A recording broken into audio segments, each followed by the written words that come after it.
High friends, welcome back to my channel homestyle cooking by রিম্পাতে। আজকে আমি আপনাদের জন্য একদম দোকানের মতন শুধুমাত্র 3টি উপকরণ দিয়ে দারুণ স্বাদের একটা সন্দেশের রেসিপি নিয়ে এসেছি। আপনারা আমার সাথে প্রথম থেকে শেষ পর্যন্ত পুরো ভিডিওটাতে থাকুন আর দেখতে থাকুন রেসিপিটা আমি কিভাবে বানাই। আর ভিডিওটি ভালো লাগলে একটা লাইক করে দেওয়ার অনুরোধ রইল আপনাদের সকলের কাছে। এখানে আমি একটা গোটা নারকেল নিয়েছি। নারকেলগুলোকে ছোট ছোট করে পিস কেটে নিয়েছি যাতে মিক্সিতে পেস্ট করতে সময় বেশি না লাগে, আর পিছনের কালো অংশগুলোকেও কেটে বাদ দিয়ে দিয়েছি। নারকেলটা আমি পেস্ট করে নিয়েছি। এর মধ্যে কিন্তু কোনো রকম জল ইউজ করবেন না, এটা এইভাবেই পেস্ট হয়ে যাবে। মিষ্টিটা তৈরি করে নেব, তার জন্য এখানে একটা কড়াই বসিয়ে দিয়েছি। এবার এর মধ্যে 500 দুধ দিয়ে দেবো।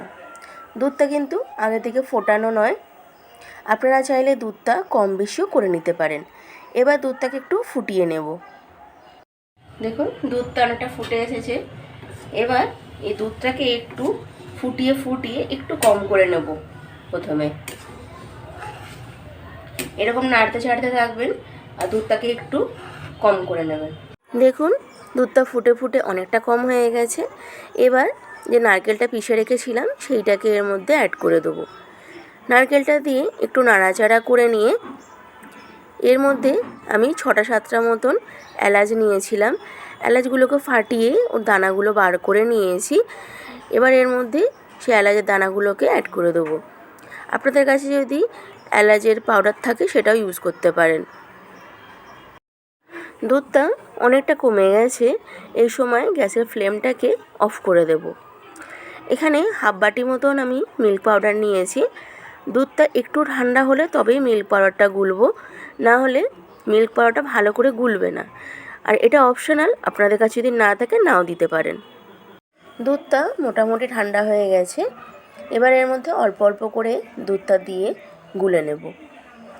আপনারা যদি মিল্ক পাউডারটা ইউজ করতে না চান তাহলে নাও করতে পারেন, তবে মিল্ক পাউডারটা দিলে এই সন্দেশের টেস্ট কিন্তু আরও অনেকটা বেড়ে যায়, সেই জন্য আমি এর মধ্যে মিল্ক পাউডারটা ইউজ করছি। দেখুন কত সুন্দরভাবে গুলে যাচ্ছে। এবার এইটাকেও ভালো করে গুলে নেব। মিল্ক পাউডারটা ভালো করে মিক্স করে দিয়েছি, গ্যাসটাও চালু করে দিয়েছি। এবার এর মধ্যে চিনিটা অ্যাড করব। এখানে আমি 6 চামচ মতন চিনি দিয়েছি।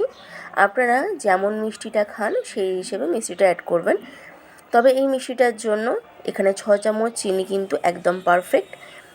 এবারের মধ্যে খুব সামান্য একটু নুন দেব। যে কোনো মিষ্টি জিনিসে একটু নুন ইউজ করলে কিন্তু টেস্টটা ব্যালেন্স হয় আর খেতেও আরও অনেক বেশি ভালো লাগে। এবার এটা ভালো করে নাড়াচাড়া করে আরও কমিয়ে নেব। দেখুন নাড়িয়ে নাড়িয়ে এটা অনেকটা শুকনো হয়ে এসেছে। এখনও আরও কিছুটা এটা শুকনো করে নিতে হবে। দেখুন মিশ্রণটা খুব ভালো করে শুকনো হয়ে গেছে। এই সময় গ্যাসের ফ্লেমটাকে অফ করে দেবো, করে এটাকে একটু ঠান্ডা করে নেব। মিশ্রণটা দেখুন মোটামুটি ঠান্ডা হয়ে গেছে, যাতে আমি হাত লাগাতে পারি সেই রকম ঠান্ডা করে নিতে হবে। এবার হাতের সাহায্যে কিছুটা মিশ্রণ নিয়ে ভালো করে একটু পাক দিয়ে এবারে চারিধারটা আঙুল দিয়ে একটুখানি সমান করে নিলেই কিন্তু এই শেপটা দেওয়া হয়ে যাবে। আপনারা আপনাদের পছন্দ মতন যেমন ইচ্ছে শেপ দিতে পারেন। আমি একটু রাউন্ড শেপ হিসেবে দিয়েছি। দেখুন এইভাবে সবকটা মিষ্টি আমি তৈরি করে নেব। এখানে সবকটা মিষ্টির শেপ আমি দিয়ে দিয়েছি। আর এখানে কিছুটা ফুড কালার নিয়েছি রেড কালারের। এইগুলোকে মিষ্টির নিচেটা হাতের সাহায্যে মানে আঙুলের সাহায্যে একটু এরম করে লাগিয়ে নেব। এটা পুরোপুরি অপশনাল, আপনাদের যদি ইচ্ছে হয় তাহলেই দেবেন, না ইচ্ছে হলে নাও দিতে পারেন। এটাতে কিন্তু টেস্টের কোনো রকম ফারাক পড়বে না, এটা শুধুমাত্র সৌন্দর্যের জন্য আমি লাগিয়েছি। এবার উপরে একটা করে কেশর দিয়ে দেবো।